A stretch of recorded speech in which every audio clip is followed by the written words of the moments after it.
It was the first day of senior year, and I couldn't have been more nervous. I had just stepped into my new English class when I saw him, Mr. Anderson, our new teacher. Tall, with neatly combed hair and glasses perched on the bridge of his nose, he had an air of mystery about him. He wasn't like any of the teachers I had before, there was something undeniably magnetic about him. In the beginning, I didn't think much of it.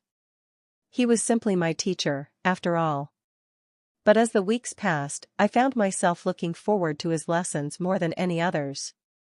There was something in the way he spoke, his voice deep and calm, his passion for literature infectious. He made the characters in the books come alive, turning every lesson into an adventure. One day, he asked for a volunteer to present a project on Pride and Prejudice. To my surprise, I was the one who raised my hand. I spent nights reading the novel over and over, trying to understand the characters more deeply. As I prepared for the presentation, Mr. Anderson took the time to guide me, offering insights and advice. We began to have longer conversations after class about literature, life, and the world beyond school. Soon, I began to notice the way he looked at me during these talks, not with the usual teacher's distance but with a soft smile that felt warm and comforting. I started to feel a connection, one I couldn't quite explain. It wasn't long before I realized that I had developed feelings for him. At first, I tried to suppress them.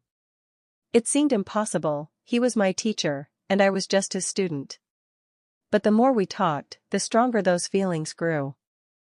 One rainy afternoon, after class, I stayed behind to ask him a question about an essay.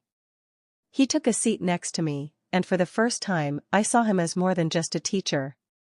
He wasn't distant, he wasn't formal, he was human, and in that moment, I saw that we both might have been thinking the same thing. "I really appreciate your passion for literature," I said, hesitating. It's inspiring." He smiled, leaning in a little closer. "It's students like you who make my job worth it. You're thoughtful, and I can see how deeply you care about learning." I could feel my heart race.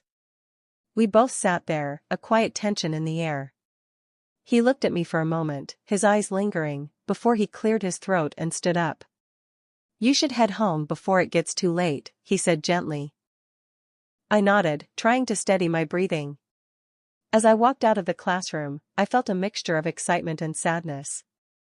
I knew that this connection would never go further, but that moment stayed with me. The school year passed by, and we both carried on with our lives. But every time he smiled at me in class or we shared a quiet conversation after lessons, I couldn't help but remember that afternoon.